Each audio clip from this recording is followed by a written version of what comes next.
नमस्कार शेतकरी मित्रांनो. नमस्कार. ह्या क्षेत्राचा आपण यापूर्वीही 2 व्हिडिओ तयार केलेले आहेत.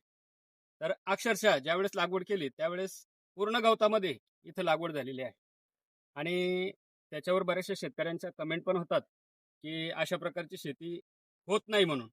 परंतु आदरणीय बापूंनी जो SRT वरचा विश्वास आज सार्थ करून दाखवला, तो या पिकाच्या माध्यमातून आपल्याला काही बोलका अनुभव इथं पाहायला मिळतोय.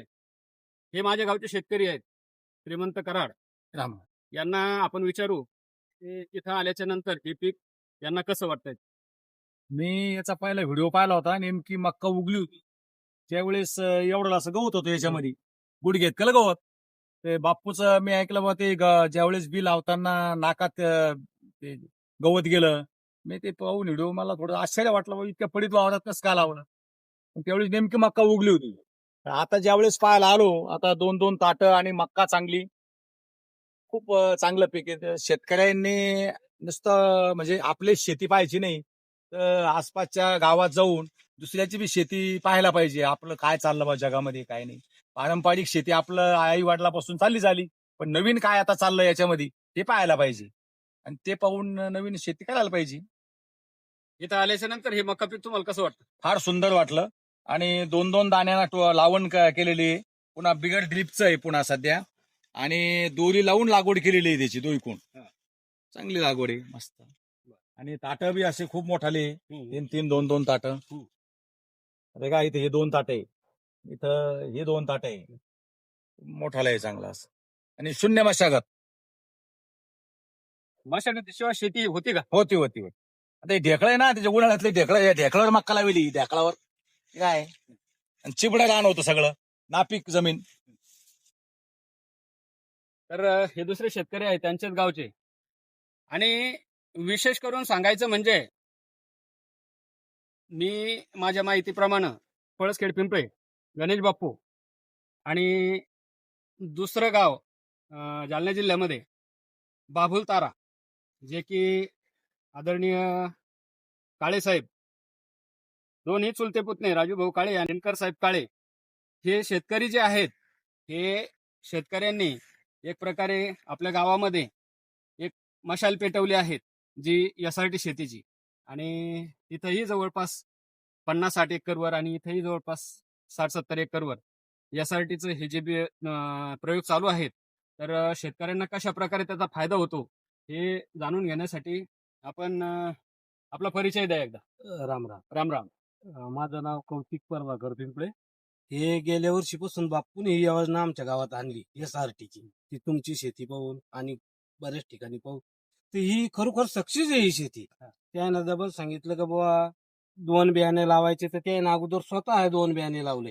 तर 2 बियाणे लावून बिन हे सक्सेस झाले. आता हे 2-2 कुठं 3 बिन पडेल ताटात, तर ते बिन ताट मोठालं. आणि ही मक्का लावली तेव्हा टोंगळीतल्या गावतात लावली होती, कारण की याच्यात आऊतच चालत नव्हतं. हे रानची बुड आहे आणि दर साली पेरल्याच जात नव्हते. वापसा यायच्या टायमाला तो ऊनच लागायचं, साखरात यायची वापसा यायला. पण हे नाही, वल्ल्यात लावली चिबड्या वावरामध्ये, तशीच दोऱ्या टाकून समजा, अशी दोरी धरून. बरोबर. तर ही मक्का एकदम टप आली. आणि इतर बिन आमच्या गावात बरेच जणांनी लावली. देशमुख साहेबांना लावली मक्काच्या वावरात, मक्का दसकाटात, तर त्यांची बिन टप आली, मक्का चांगली आली. ताट बी ठोसर झालं आणि मक्का व्यवस्थित आली. आमच्या भावानं पण लावली अशी SRT पद्धतीनं, आणि आम्हाला पण लावायची होती. पण आमचं ते अगोदर ट्रॅक्टरनं पेरेल होतं, साऱ्या वाकड्या तिकडे होत्या. अगोदर आमची ठिबकवर नव्हती, ठिबक आमचं बांधावरच होतं. पण ह्यावेळेस आम्ही मग ती एकदा रोट्या मारला, पण मग ठिबक मागून SRT पद्धतीनेच केलं. त्याच्यात तो बांधावर जो कचरा होता, चारा, ते पुन्हा आम्ही असा मधल्या पट्टीत टाकला. त्याच्यामुळे वल टिकून राहिली आणि त्याचा फायदाच झाला आम्हाला. तुमच्या SRT चा. तुमच्या भावाने SRT केली, हा, तुम्ही नाही केली. आम्ही नाही केली, पण SRTच्या पद्धतीत मक्का कमरेत झाल्यावर या पद्धतीत आलो आम्ही. कसं त्याच्यात जो बांधावर काढवा होता तो पुरा याच्यात टाकला, हे बाकीच्या याच्या पाहून, आणि कापूस करेल होता आम्ही SRT हो. बरोबर झालो. बरं, त्या मका पिकाचा आणि तुमच्या मका पिकाचा याच्यात काय फरक जाणवतो तुम्हाला? त्या मक्का पिकाचा आमचा 15-20 दिवसाचा फरक आहे लागवडीचा, बरं. आम्ही तयार केल्यामुळं. हा. पण आता 1 महिन्यात फरक पडा पाहण्यात. बरं. पण एक बरं झालं, ती अगोदर निघून गेली ना, हा. मग आम्हाला ती आता तिचं पाणी बंद होईल तर मग ते पाणी ह्या मक्काला काम येईल तर आमच्या दोन्ही बी तो येत्या तुम्हाला पण फायदा झाला. दोन्ही जरा उशिरा असतात मग पाण्याशिवाय झाला हा. गावाची मदत तुम्हाला एकमेकाला एकमेकाची मदत व्हायला लागली. ऍडजस्टमेंट झालं त्यांचं आमचं. पाणी कमी झालं, त्यांचं मका पिकाचं पाणी संपलं, मग तुम्हाला त्याचा उपयोग करता येईल. आम्हाला उपयोग येऊ राहिला म्हणून बरोबर. पाणी पुरून राहिलं बरं. नाही तर दोघांच्या उशिरा असतात पाणी पूर्ण म्हणजे नसतं. याचा अर्थ असा होतो, जे होतं ते बऱ्यासाठी होतं. चांगल्यासाठी. त्यांनी यासाठी केली ती बऱ्यासाठीच केली. हा, हा. तो तुमच्या कामात आली ना. आम्ही बिन केली असती तर लवकरच झालं असतं. हा. काय मका पिकाविषयी सांगा आम्हाला थोडं माहिती. जमीन खाली होती, नागडी गेडी काही करेल नव्हती. मग आम्ही ज्यावेळेस लावत होतो, दोऱ्या आणल्या होत्या आम्ही, लईन दोऱ्या 4-4.5 फुटाचं माप घेतलं. मग त्या दोऱ्याच्या पद्धतीवर लावलं. लोक आम्हाला जातात म्हणायचे की बुवा काय करायला तुम्ही, तर आम्ही सांगायचं की बुवा आम्ही मका लावा लागलो. तर ते मग मका कसं काय लावायला, टोकन मशीन तर काही नाही म्हणे तुमच्याकडे. पण म्हणलं आम्ही खुरप्यानं उकरून लावा लागलो 2-2 इथं. त्याला असं वाटायचं की मका येतच नाही कोण. तर आम्हाला माहित होतं की मका येणार आहे म्हणून. तर ज्यावेळेसला समजा गवत आम्ही औषध मारलं होतं तर सुकलं, तर मकाची उगण शक्ती चांगली झाली. मग ते वावर दिसत जायचं यायला की आता मका उगण शक्ती झाली बुवा, की चांगलं होणार आहे. मग आम्हाला नंतर आता काय म्हणतो? आता काय म्हणतात? आता म्हणतात की बुवा छान आहे, चांगली कलर चांगला आहे, पुन्हा क्वालिटी चांगली, धांडा बी चांगला आहे, पुन्हा नळ्या नाही म्हणे ठिबकच्या. तर ह्या महिला शेतकरी आहेत, त्या सुद्धा यासाठी करतायत. महिला ज्या शेतकरी आहेत, आता इथं नाव घेतोय मी, की तारामतीताई काळे हे बाभुल ताऱ्याचे शेतकरी आहेत, महिला शेतकरी. त्यांनी स्वतः बुन स्वतःच सर्व कामं आणि शेतीमध्ये करताय. पुन्हा आपल्या जिल्ह्यामध्ये एक उदाहरण आहे. हा. आपल्या त्या मोहिते, सीताताई मोहिते, हा. यायला पुरस्कार भेटला. बरोबर आहे ना. आणि ते आपल्या कृषी नवीन नवीन माहिती ऐकून, हो. तर मग आमच्या गावात बी तसे महिला तयार व्हायला पाहिजे. बरोबर आहे ना. सीताताई मोहिते सारखे.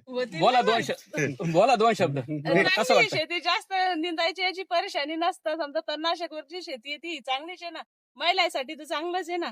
कारण आपलं जंगल तर जास्तच गवतच आहे. मग जर का तणनाशकवर मला येत असेल तर मग निंदायची नाही, आवश्यकताच आता नाही ना. हे माल पण जे- चांगला आहे ना. फूट 2 फूट ग्रोथ होत याच्यात. हो ना. आम्ही पण तर सरकी यासाठी पद्धतीने लावेलच आहे ना. बरं, हा, आम्ही निंदेलच नाही यावर्षी. कसं वाटलं तुम्हाला अनुभव यासाठीचा? चांगला वाटला. निंदायच्या टायमात तर आम्ही समजा टेन्शन फ्रीच होतो ना. बरं. हा, चांगलं आहे, सगळ्यांनाच करायला पाहिजे. जे काही मका पीक आपण बघतोय, तर ह्या मका पिकाचा आपण एक वेळेस बघा कशा पद्धतीने हे मका पीक आलेलं आहे. आणि लागवड जी आहे ती एकदम काहीच कुठल्याच प्रकारची मशागत इथे केलेली दिसत नाही. आणि मका पीक पण एकदम व्यवस्थित आहे. तर आपण शेती करतो का? तर आपण शेती करत नाही, आपण शेतीला मदत करतोय अशा प्रकारचं. आणि आपण जे काही करतोय तर फक्त इथलं सगळं व्यवस्थापन जे आहे तर हे सर्व निसर्गाच्या नियमानुसार चालत असतं. आणि आपण फक्त योग्य व्यवस्थापन, योग्य नियोजन केलं एवढंच काम करतोय. बाकीची शेती तर आपली ही सूक्ष्मजीव पूर्णपणे करत असतात. जे काही आपलं समजा लागवड आहेत, लागवड अंतर हे योग्य जर कधी प्रमाणात असेल तर आपण इथं बघू शकता की इथं कुठल्याच प्रकारची कमतरता ही ह्या पिकामध्ये जाणवत नाही. दुसरी गोष्ट, आपण ज्यावेळेस लागवड करतोय त्यावेळेस प्रत्यक्षात अशी गोष्ट आपल्याला जाणवते की मका डोक्याच्या वर झाली की आपले पानं पिवळे पडायला सुरुवात होते. म्हणजे जो काही सूर्यप्रकाश आहे तो सूर्यप्रकाश पूर्णपणे आपल्या पानांवर जात नाही. म्हणजे त्या पानाचं कार्य जे आहे ते पानाचं कार्य एक प्रकारे थांबून जातं.